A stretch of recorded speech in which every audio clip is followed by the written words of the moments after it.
Bienvenue dans le jeu de société, le podcast qui analyse nos comportements comme si la vie était une grande partie, mais avec des règles qu'on n'a jamais vraiment lues.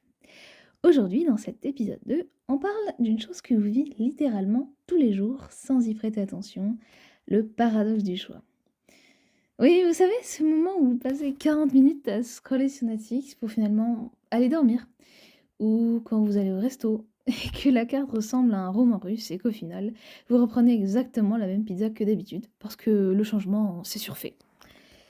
Mais est-ce que c'est juste de la flemmardise ou est-ce que notre cerveau n'est pas fait pour autant de liberté? J'ai voulu vérifier si j'étais la seule dans cette galère et j'ai donc lancé un petit sondage sur LinkedIn, rappelez-vous. C'était face à 40 plats. Vous êtes plutôt ravi d'avoir des options, vous hésitez longtemps, ou vous prenez toujours le même plat, ou vous laissez quelqu'un choisir pour vous. Et résultat, 100% d'entre vous ont répondu « j'hésite longtemps ». Bon, avec un seul vote, c'est vrai que c'est pas vraiment représentatif. Et pourtant, parmi vous, pas un seul optimiste, pas un seul fidèle au plat préféré, et pas un seul stratège qui a choisi pour moi. Donc la conclusion, c'est que personne n'aime vraiment avoir trop de choix. Et ce qui me permet de confirmer cette hypothèse, c'est que finalement, il n'y a qu'une seule personne qui a osé répondre. Et pourtant, faire un choix, notre société adore ça. Plus de chaînes, plus de saveurs, plus d'offres, plus d'applis et plus de rencontres. Mais tout identique, avouons-le. Donc c'est ça, le paradoxe du choix. Moins d'options, c'est simple, mais c'est frustrant. Et trop d'options, c'est excitant, mais épuisant. Il existe donc un seuil magique, quelque part entre l'ennui et la noyade cognitive. C'est un peu comme un buffet à volonté. Au début, tu veux tout goûter et à la fin, tu regrettes un peu tout. Je vais donc vous présenter 3 modèles où le choix rentre en résonance avec une certaine stratégie économique et sociale. Et on va les décoder ensemble. Modèle 1. Ford ou la simplicité radicale. Nous sommes au début du XXe siècle. Henry Ford sort la Ford T. C'est une voiture avec un modèle, une couleur, noir. Pas de gris métallisé, pas de noir profond Cosmos édition limitée, non. Noir, point. Et devinez quoi? Ça cartonne. Parce qu'en supprimant le choix, Ford a supprimé la paralysie du choix. Et si vous regardez un peu autour de vous, prenez un objet, tenez. Imaginez devoir le choisir parmi 87 versions presque identiques précisément. Oui, c'est exactement ce que vous vivez chaque fois que vous essayez d'acheter un câble HDMI sur Amazon. Le fait d'avoir à sa disposition autant d'options nous paralyse en réalité dans notre prise de décision. Puisqu'il s'agit de choisir entre plusieurs éléments qui sont vaguement identiques, pourquoi est-ce que ça devrait demander un effort supplémentaire si au fond ils remplissent les mêmes options et qu'ils ont la même fonctionnalité? Si ce n'est peut-être un détail assez subjectif comme la couleur, la taille, selon l'usage que je vais en faire, finalement ça peut être assez pesant. Et donc, ça retarde le processus des décisions. Or, quand vous êtes un commerçant et que vous cherchez à faire vendre quelque chose, la décision que vous voulez faire prendre à votre client, c'est d'effectuer son achat. Et si le fait d'avoir un panel de choix retarde sa décision, c'est-à-dire l'achat, c'est ce qui fait que vous ne faites aucun chiffre d'affaires. Et ici, Ford a trouvé la parade. En faisant un seul modèle standard, non seulement il minimisait ses coûts de production, parce que en choisissant la couleur noire, il avait beaucoup moins à produire et c'était surtout beaucoup moins cher pour lui. Et de l'autre côté, son client donc n'avait pas à hésiter entre les différents modèles. Ce que les concurrents de Ford faisaient et dont il ne tirait absolument aucun avantage. Et finalement, il a su, dans les circonstances présentes, trouver la bonne solution. Et donc, Ford, grâce à un seul choix, a éradiqué le paradoxe du choix. Passons au modèle numéro 2. Starbucks, la personnalisation infinie. Un siècle plus tard, on passe donc à Starbucks. Là, c'est le chaos organisé. 87 000 combinaisons possibles. Alors bonjour, je vais regarder votre carte, je voudrais un venti, caramel, latte macchiato, lait d'avoine, mousse à 73 degrés, shot décaféiné, Mego café. À ce stade, ça n'est plus une commande, c'est une thèse de doctorat en caféologie. Mais Starbucks a compris un truc. Les gens adorent croire qu'ils créent quelque chose. En réalité, ils choisissent juste un menu structuré, mais le cerveau adore cette illusion d'autonomie. Le fait est de permettre au client donc de créer quelque chose, ça l'éloigne de l'acte de consommation. Finalement, ça le fait participer à l'élaboration du produit final, ou du moins ça lui en donne un peu l'illusion. Et c'est ça qui fait que dans une stratégie de vente, on va s'attacher au produit. C'est l'effort nécessaire ce qu'on a impliqué dedans. Exemple, vous cherchez un objet en particulier et le fait est que vous y accordez du temps, de la recherche, que vous ayez comparé les prix, les textures, que vous ayez prêté attention au choix en cherchant la meilleure option possible, fait que vous allez beaucoup plus vous attacher au produit et à la décision finale, celle d'acheter. Ça viendra justifier et appuyer tous les efforts que vous avez pu produire avant pour arriver à ce résultat. Et c'est exactement ça que fait Starbucks lorsqu'il nous propose plusieurs choix. Le fait de proposer plusieurs choix suppose au client qui va étudier ces différents choix et ça va encore plus légitimer sa décision finale puisque finalement il aura accordé du temps et de l'attention à choisir la meilleure option possible. En fait, c'est un peu comme un jeu vidéo où tu choisis ton avatar. Tu as le choix entre une multitude d'options et tu crois avoir à la fin un personnage unique, mais finalement tout le monde finit avec la même barbe et la même chemise à carreaux. Mais en tout cas, ça te donne cette illusion-là. Et c'est ça qui est intéressant. Et passons au modèle numéro 3. Netflix, l'abondance qui paralyse. Et enfin, le boss final du paradoxe du choix reste Netflix. Tu veux un petit truc simple à regarder rapidement. Résultat, on a 10% de visionnage réel, 20% de débat intérieur inutile et surtout 70% de scroll infini sur la plateforme. Jusqu'à ce que Netflix demande « Êtes-vous toujours là ?» Non, non, non. En réalité, Netflix, c'est la liberté totale. Ou du moins face à un acte de consommation et une plateforme dans laquelle on a une multitude de choix à sa disposition. Et face à la liberté totale, ou en tout cas à ce choix si riche qui nous donne l'impression de la liberté, il se trouve qu'on se retrouve paralysé. C'est comme si on se mettait devant un buffet infini, mais en n'ayant absolument aucune assiette et surtout avec un appétit fini. Parce que c'est ça qui est paradoxal. Certes, on peut avoir une multitude de choix, mais si on a plus de choix que de besoins réels, finalement, ça tourne au gaspillage. Après avoir vu donc ces trois modèles, où Ford simplifie, Starbucks structure et Netflix noie, il nous apparaît une chose évidente, c'est que, quoi qu'il arrive, il est question de notre charge cognitive. Chaque option, c'est en réalité une énergie mentale dépensée. Et cette énergie, elle n'est pas infinie. Le psychologue Barry Schwartz, dans The Paradox of Choice, explique que plus nous avons d'options, moins nous sommes satisfaits de notre choix, même quand il est objectivement bon. Et Shenla Iyengar, elle aussi, a fait une expérience assez mythique. Elle a posé 24 pots de confiture sur un stand. Résultat, les gens s'arrêtent, goûtent, mais n'achètent pas.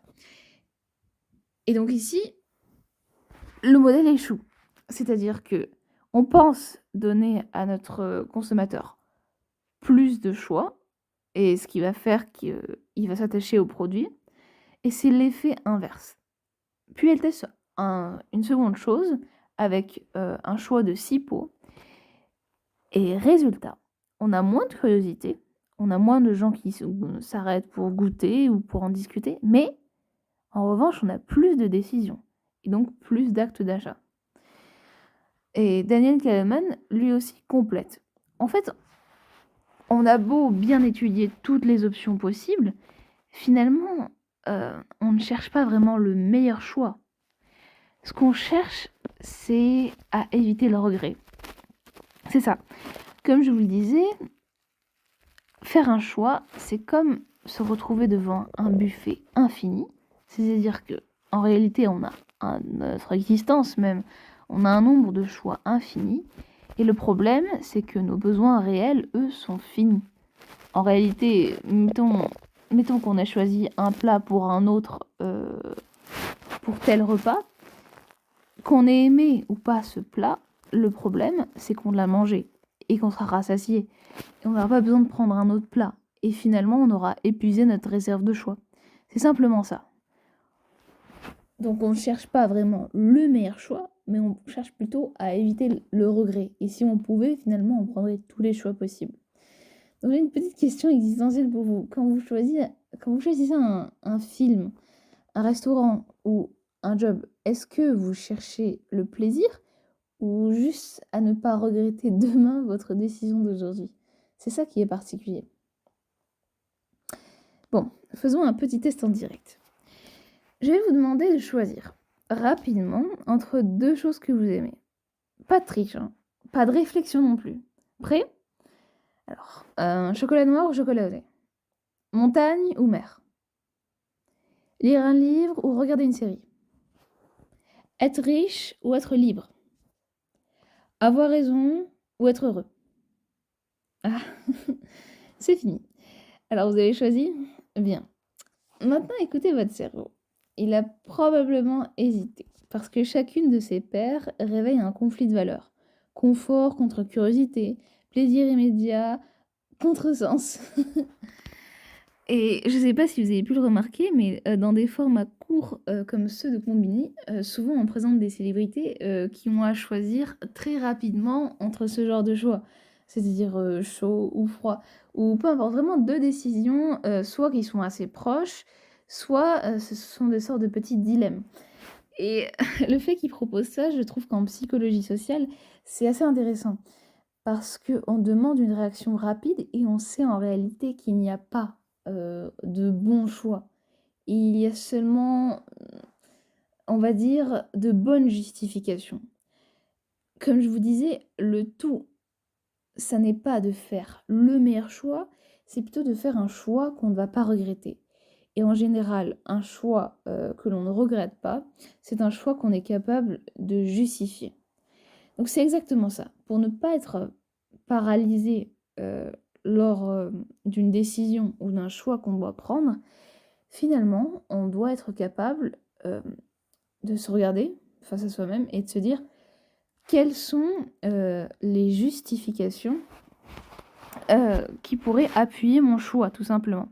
Qu'est-ce qui fait que mon choix est le bon? Et c'est ça que vous devez faire quand vous êtes face à une prise de décision. Contempler la décision, réfléchir pas trop longtemps non plus, et surtout être capable de dire quels sont mes arguments pour et contre pour que je puisse, in fine, appliquer ce choix. Et lorsqu'on étend ça à la sociologie et à l'économie, ça devient encore plus intéressant. Puisque Bourdieu, lui, parlait d'habitus. Un habitus, c'est quelque chose qui est ancré en nous. C'est-à-dire que ça peut être à la fois la manière dont on parle, dont on se comporte. La praxis, c'est toutes les mœurs qui sont associées à notre manière d'être, de vivre, qu'on a pu hériter de nos parents, d'où l'habitus qui vient tout simplement de l'habitude. Ce qu'on fait sans s'en rendre compte et qui est ancré en nous. Ça va être toute une mécanique de choix qui fait qu'on a un être à la fois social et économique. Eh bien, je vous demande de prêter attention à ces choix qu'on fait, mais inconsciemment, qui relèvent de notre histoire familiale, du contexte historique. C'est ça qui façonne au fur et à mesure, finalement, ce qu'on fait dans le réel.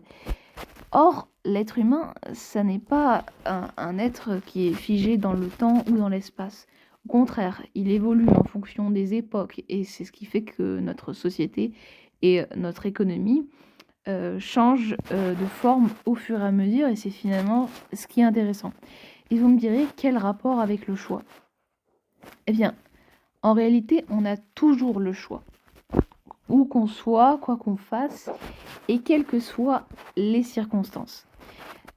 L'idée même de choix fait que on veut se restreindre dans notre horizon des possibles.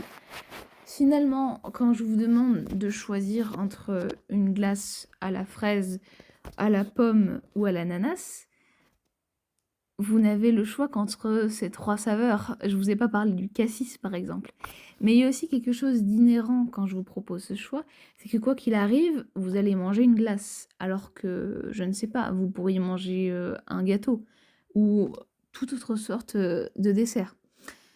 Ce qui fait que quand vous vous représentez devant un choix, finalement, vous fermez inconsciemment déjà votre champ des possibles. Donc pouvoir faire un choix, c'est quelque chose, de bien, du moment que vous l'avez choisi entre guillemets, de vous restreindre, le champ des possibles de cette manière-là. Mais ça ne doit pas vous pousser, ou vous cloisonner dans ce que vous faites. Vous devrez toujours être libre de vos choix et ne pas vous laisser influencer. C'est ce qu'on appelle, une sorte de rétention. C'est-à-dire que dans certaines techniques de psychologie, vont vous pousser justement à vous construire une réalité autour d'un choix pour que vous soyez poussé à prendre certaines décisions plutôt que d'autres. Quand je vous parlais de l'exemple avec Starbucks, pourquoi est-ce qu'on propose autant de choix? C'est pour que quoi qu'il arrive, vous achetiez votre café finalement chez eux et pas chez quelqu'un d'autre. Parce que finalement, ce que vous oubliez, c'est l'option possible de vous faire votre propre café chez vous, d'y ajouter à Librescian absolument tous les compléments que vous voudriez et le garder dans un thermos. Finalement, ça reste un choix. La décision finale, c'est que vous allez quand même prendre un café. Et, et ce que vendent finalement ce genre d'institution ou ce genre de commerce, ça va être l'expérience de vente. Donc, il faut toujours différencier lorsqu'on fait un choix, notre décision finale, ce que va être le résultat, mais aussi le processus nécessaire pour y arriver. Puisque un choix, finalement, est-ce que c'est une manière de faire les choses ou est-ce que c'est un résultat qu'on cherche à obtenir? C'est ça qu'il y a de tout aussi paradoxal. Alors, trop de choix, c'est trop de stress? Oui, un peu, parce que choisir, c'est aussi renoncer. Et renoncer, c'est aussi douloureux. Merci Freud. Mais souvenez-vous, ce n'est pas la quantité qui compte, c'est la clarté. Et comme d'habitude, petit hack cognitif, limitez-vous à 3 options maximum. C'est la règle des 3. Au-delà, votre cerveau passe en mode calculatrice existentielle.